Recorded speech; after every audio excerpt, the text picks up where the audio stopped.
Bismillahirrahmanirrahim. Ya. Pada malam ini kita akan membahas nama Allah Al-Khaliq, Al-Bari, Al-Musawwir. Ini satu paket sebenarnya. Al-Khaliq, Allah yang maha mencipta. Al-Bari, Allah yang maha, kalau boleh kita sebut, mengkonstruksi, membangun, membuat, ya. Al-Musawwir, yang membuat, yang menciptakan rupa, ya. Yang maha memberi rupa. Boleh juga kita terjemahkan Al-Musawwir itu yang maha memiliki seni dalam mencipta. Maka kalau ada seniman, maka Allah lah sumber dari semua seni itu. Kita pernah melihat ada gambar yang bagus, kita mengagumi gambarnya atau pencipta gambar itu. Nah, hal ini sama dengan Al-Musawwir, lebih kurang, ya, secara qiyas aulawi, analog prioritasnya. Bagaimana cara membedakannya? Nah, Imam Al-Ghazali mengatakan qad yuzannu anna hadhil asma mutaradifah.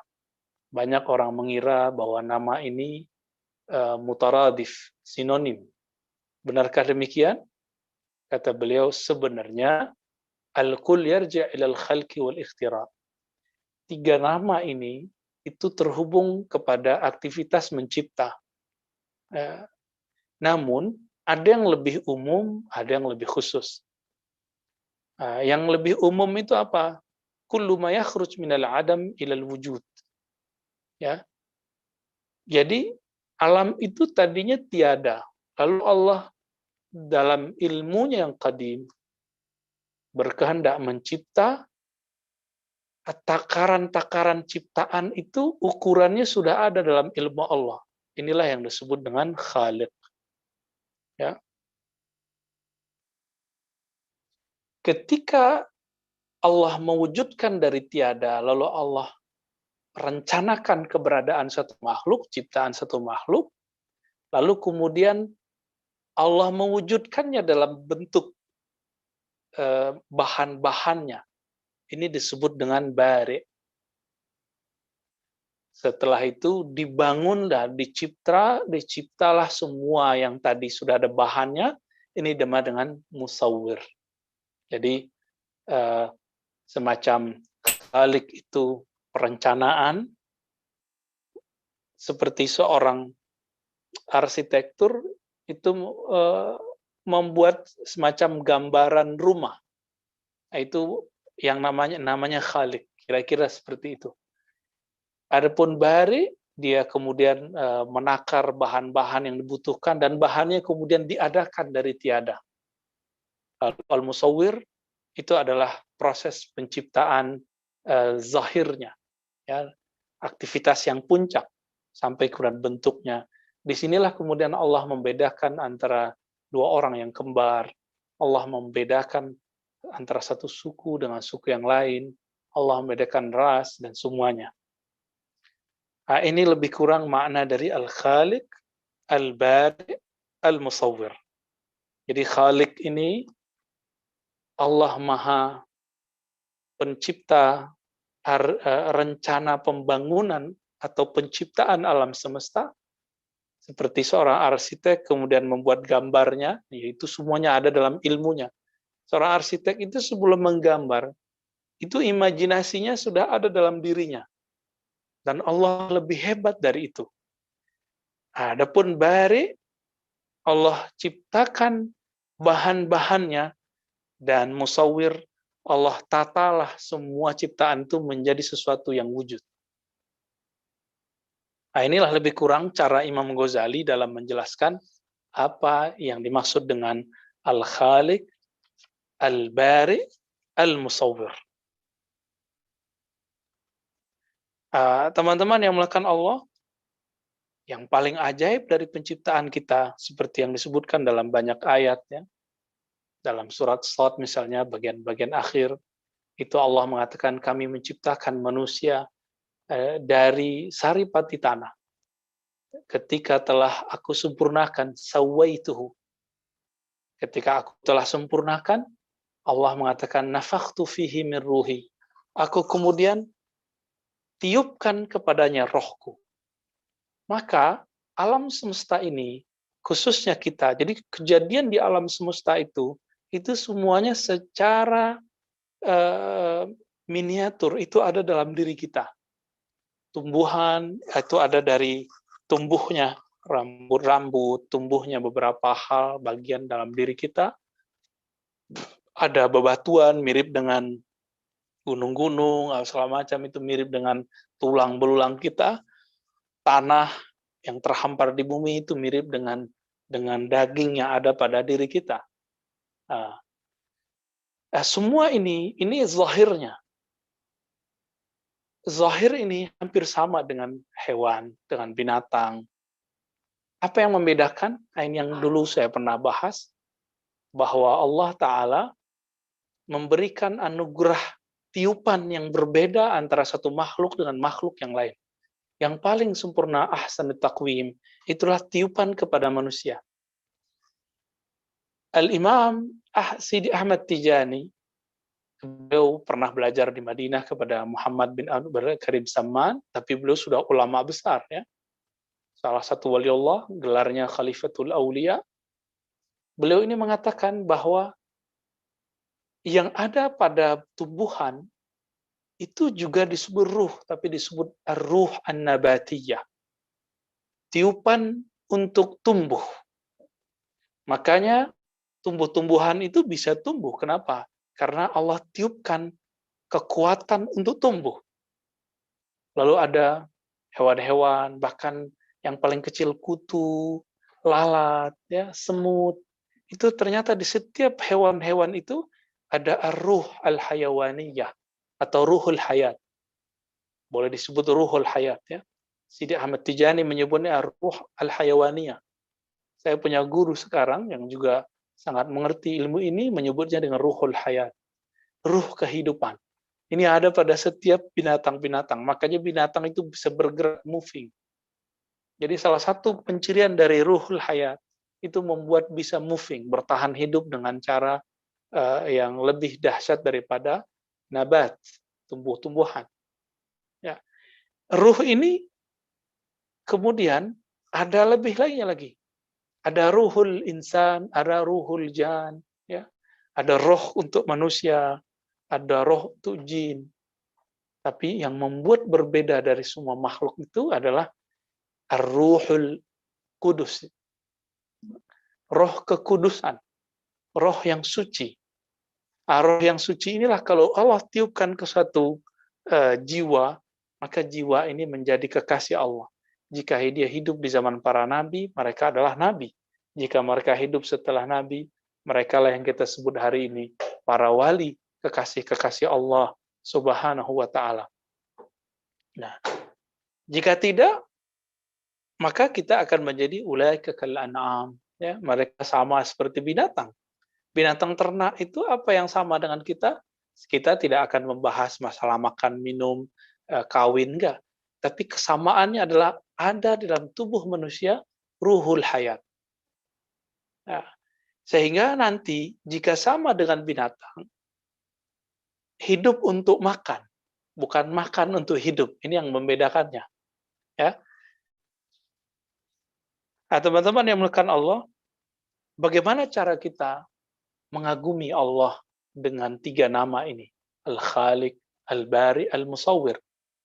Saya tadi mencontohkan di depan bahwa apabila kita datang ke pameran-pameran lukisan, ada satu lukisan yang mungkin bagi sebagian orang biasa, tapi orang tertentu memandangnya bagus. Cuma coret-coretan, warnanya yang acak. Ternyata bagi seseorang itu menarik.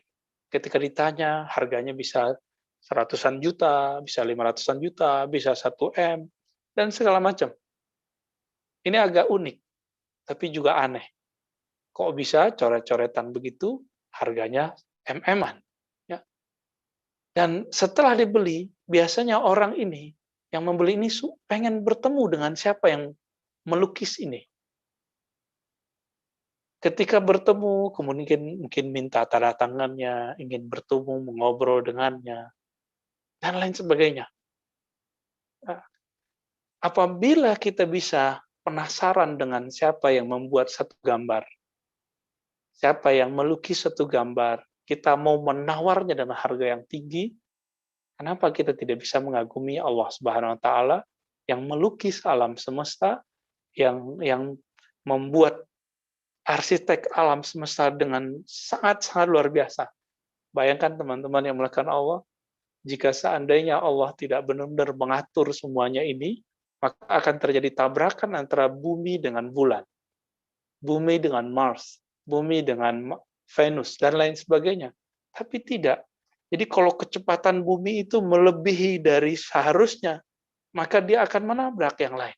Atau lambat dari seharusnya, maka akan ditabrak oleh yang lain. Tapi Allah betul-betul begitu dahsyat sekali mengatur alam semesta, sehingga itu tidak terjadi semua. Ini adalah hakikat dari Al-Khaliq, Al-Bari, Al-Musawwir. Nah, dengan ini juga teman-teman yang bukan Allah, tidak akan ada rezeki yang tertukar, tidak akan ada jodoh yang tertukar, tidak akan ada nasib yang salah dicapai, didapatkan. Semuanya terjadi dengan begitu apik dan rapi di sisi Allah Subhanahu wa taala. Nah, namun meskipun demikian, Allah Subhanahu wa taala terkadang memberikan kita apresiasi dan mengatakan misalnya dalam surah Ar-Ra'd ayat 11. Ayat ini sering dipakai orang tapi salah faham. Innallaha la yughayyiru ma biqaumin hatta yughayyiru ma bi anfusihim. Itu kalau kita coba lihat, innallaha, sesungguhnya Allah, la yughayyir, tidak merubah, ma biqaumin, apa saja yang pada kaum tersebut, hatta yughayyiru, sehingga mereka merubah ma, apa yang dalam diri mereka. Apa makna ini lebih kurang? Jadi Allah tidak merubah kita sampai kita merubah persepsi, konsep dalam diri kita, merubah cara hidup kita. Inilah makna ana inda dhanni abdi. Aku berdasarkan persepsi hambaku.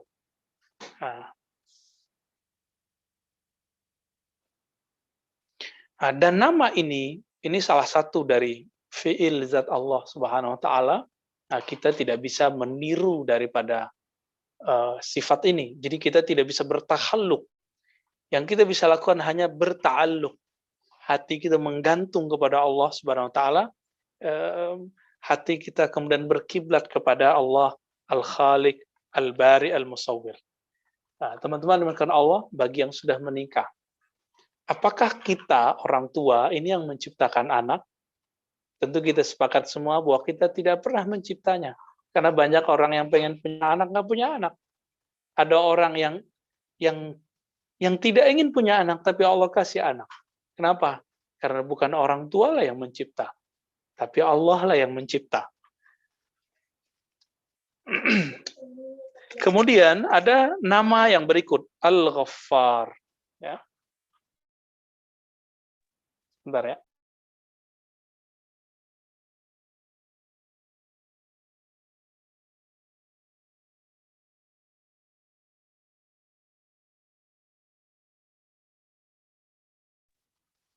Baik. Nah, kita masuk ke nama Allah Al-Ghaffar. Al-Ghaffar dari kata ghafara. Kita kalau berdoa, istighfar, kita membaca Astaghfirullahal azim. Astaghfirullah, aku meminta agar Allah menutup kesalahanku. Aku meminta supaya Allah menutup kesalahanku. Itu makna dari astaghfirullah. Nah, kata astaghfirullah ini, teman-teman dimakan Allah, kepada siapa kita meminta? Kepada Allah yang bernama dan bersifat Al-Ghaffar. Ya, Allahul Ghaffar. Jadi apa arti dari Al-Ghaffar? Kata Imam Ghazali, alladzi azharal jamil wa sataral qabih. Zat yang menunjukkan keindahan dan menutupi keburukan-keburukan dan semua dosa. Ya. Jadi semua dosa kita ini kalau Allah kemudian kasyafaha, Allah buka, tentu kita akan malu kepada siapa saja. tapi Allah kemudian memilih untuk menutupnya. Itu sebabnya ulama kita ketika dipuji, mereka sering mengatakan, yang tahu aib saya itu saya dan Allah. Ya, Allah dan diri saya sendiri. Maka meskipun kalian memujiku, aku lebih tahu aibku di sisinya. Jadi mereka merasa tidak pantas dipuji. Karena pujian itu mereka, jadi kalau ada orang memuji kita, itu karena mereka melihat tutupan Allah, sitir, tutupan tirai dari sifat Allah yang Allah pantulkan pada diri kita. Maksudnya apa? Ketika ada seseorang memuji kita, dia sedang memuji yang menutupi kita, yaitu Allah Subhanahu wa Ta'ala. Maka teman-teman yang melakukan Allah, salah satu doa yang diwariskan oleh Maulana Al-Imam Al-Jazuli, penulis kitab kumpulan salawat, Dalailul Khairat, Allah masturna bisitrikal jamil. Ya Allah, tutupilah kami dengan tutupanmu yang indah. Hiasilah kami dengan hiasanmu yang sangat indah. Nah, dalam hal ini, inilah pembeda antara kata ghafara, ya, ampunan, dengan kata taubat dan afu. Ya. Ada afuun, ada ghafurun. Kalau afuun itu berarti Allah menghapus dosa-dosa kita. Kalau ghafur, ghafar, itu berarti Allah menutupi dosa-dosa kita. Teman-teman yang melakukan Allah, seorang perempuan apabila ingin menutupi cacat, mohon maaf, atau goresan di wajahnya, atau jerawat di wajahnya, atau kerutan di wajahnya, apa yang dia lakukan? Taghfiru auratiha bi'alatil mujammilat, ya. Jadi seorang perempuan apabila ingin menutupi aib, mungkin goresan atau kerutan atau bekas jerawat di wajahnya, apa yang dia lakukan? Dia gunakan alat-alat kosmetik, ya, tajmiliyah, alat tajmiliyah untuk menutupnya. Mungkin dioles dan segala macamnya. Untuk apa itu? Untuk menutupi bahwa di wajahnya ada kerutan, di wajahnya ada jerawat, di wajahnya ada ini dan itu. Nah, kenapa orang sibuk, kenapa perempuan sibuk, bahkan sebagian besar laki-laki juga sibuk ngurusin wajahnya. Wajahnya kepada makhluk, tapi tidak banyak mereka, termasuk kita sendiri, yang mencoba menutup aib kita di hadapan Allah Subhanahu wa Ta'ala dengan istighfar. Ketika kita berhadap kepada Allah. Teman-teman, inilah jawabannya. Kenapa sholat kita tidak khusyuk? Kenapa zikir kita tidak nikmat? Ketika membaca iftitah, wajjahtu wajahiyah. Aku hadapkan wajahku. Aku hadapkan wajahku. Ternyata di wajah kita ada jerawat dosa, ada jerawat maksiat, ada jerawat kedengkian, ada jerawat kesombongan. Itu kemudian kita tidak tutup, tidak bersihkan. Sehingga apa yang terjadi? Semua itu mengganggu tatapan Allah ke wajah kita, ke wajah qalb. Jadi apa arti wajah? Wajah itulah sesuatu yang menghadap kepada suatu objek. Maka wajahnya fisik itu menghadap kepada Ka'bah. Wajahnya qalbu menghadap kepada muqallibul qulub, yang membolak-balik hati kita. Ya, Allah Subhanahu wa Ta'ala. Nah, jadi bagaimana cara kita memahami sifat ini? Maka kita bisa memahami sifat ini dengan dua hal, bertakhalluk dan berta'alluq. Ya, kita bisa bertakhalluk, menirukan sifat ini. Nah, maka teman-teman, kita tidak ada yang tidak punya aib. Kita tidak ada yang nggak punya dosa. Maka saat kita melihat aib dan dosa teman kita yang lain-lain, kita berusaha juga menutup aib mereka, menutup dosa mereka dan tidak menceritakannya. Yang kita sebut tidak menggosipkan seseorang. Nah, orang yang berusaha begini, maka di dalam kolbunya sudah terpancar nama Allah Al-Ghaffar, Al-Ghafur.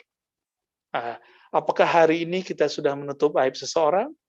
Kalau sudah, berarti kita semua sudah mendapatkan Nurul Ghaffar, nur Allah SWT yang bersifat dan bernama Al-Ghaffar.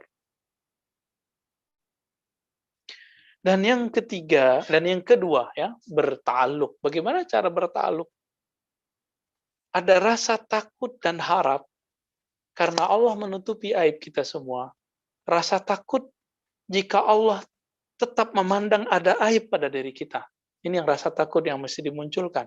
Rasa harapnya adalah Allah kemudian tidak memandangnya lalu membersihkannya.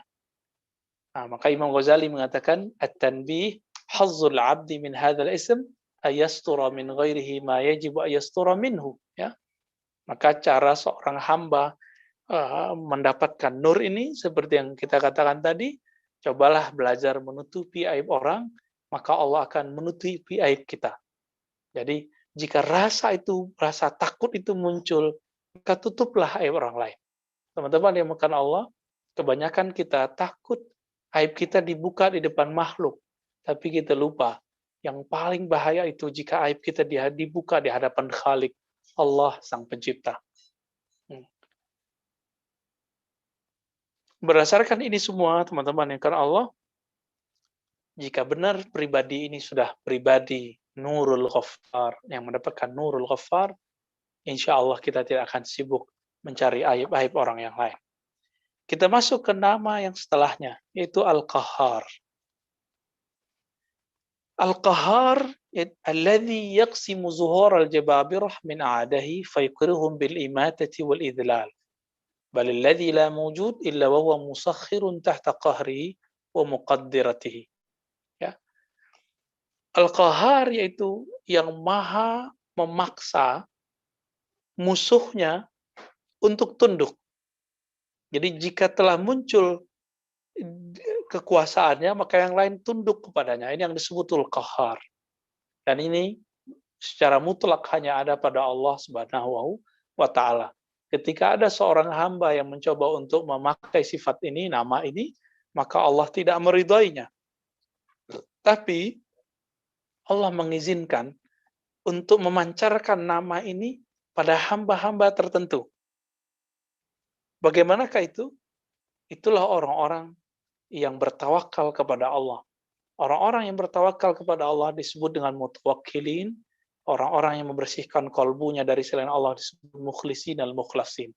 Orang yang tulus.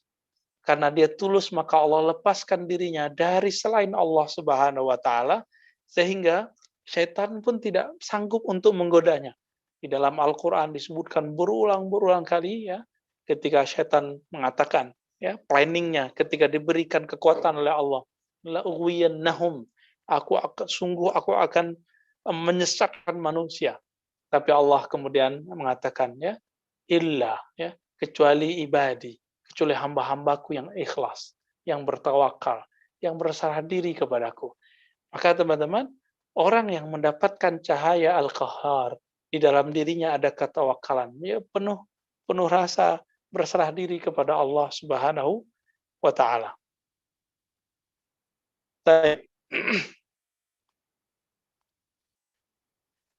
Ada orang yang mendapatkan Nurul Qahhar dari kalangan para pemimpin. Jika orang itu mendapatkan Nurul Qahhar, maka semua kekuasaan yang ada melawannya itu akan dilibas habis. Tapi dengan cara yang adil dan terhormat. Itu ciri-ciri yang mendapatkan Nurul Qahhar. Inilah yang terjadi pada Muhammad Al-Fatih, itu yang terjadi pada Salahuddin Al-Ayyubi. Allah mengizinkan mereka mendapatkan Nur Al-Qahhar.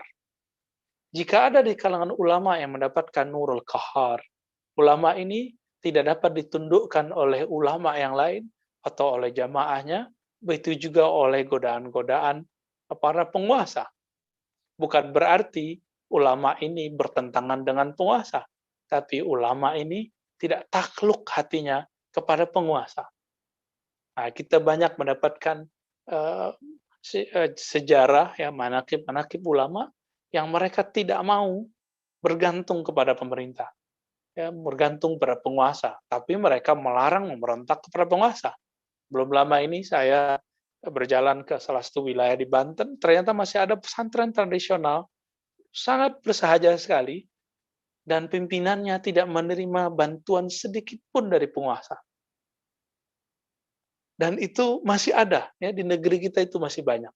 Tapi mereka tidak pernah kemudian mencaci maki pemerintah. Betul-betul mandiri. Hatinya tidak bergantung kepada penguasa-penguasa di dunia, tapi hatinya bergantung kepada Allah yang Maha Qahhar. Jadi kalau kita melihat ada ulama begini, berarti ulama ini di kolbunya ada Nurul Qahhar. Ya. Mereka tidak mengotori mulutnya dengan caci maki, tetapi kolbu mereka pun juga tidak takluk kepada pemerintah, pada penguasa manapun, kecuali Allah Azza wa Jalla. Teman-teman dimakan Allah, ulama seperti ini jarang. Maka ulama yang makomnya Abdul Qahhar tidaklah banyak. Ya, setiap masa itu pun tidak banyak. Semoga di antara guru-guru kita, ulama-ulama kita ada yang seperti ini, namun hatinya tetap mengeluarkan kalam-kalam yang indah. Ya. Terakhir kita membahas nama Allah Al-Wahhab. Ya, biar cepat khatam ini Pak.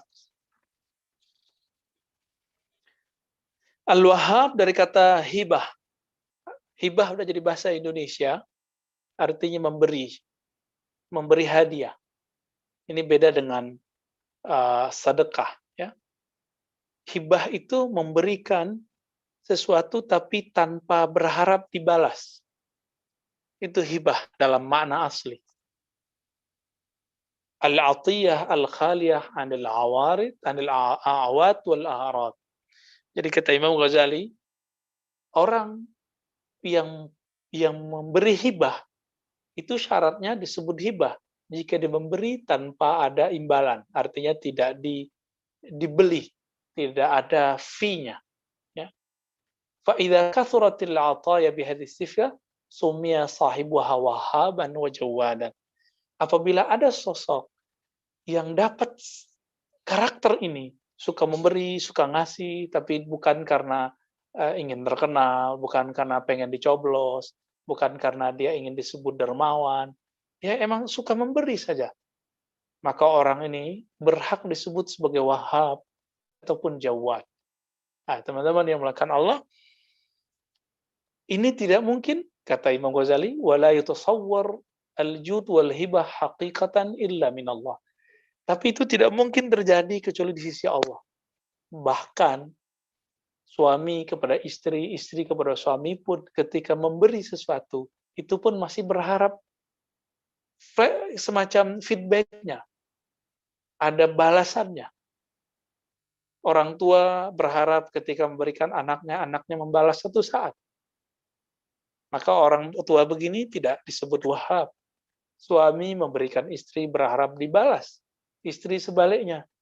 Dua pasangan ini tidak disebut Wahhab, Abdul Wahhab. Mereka masih ada pamrihnya. Ya.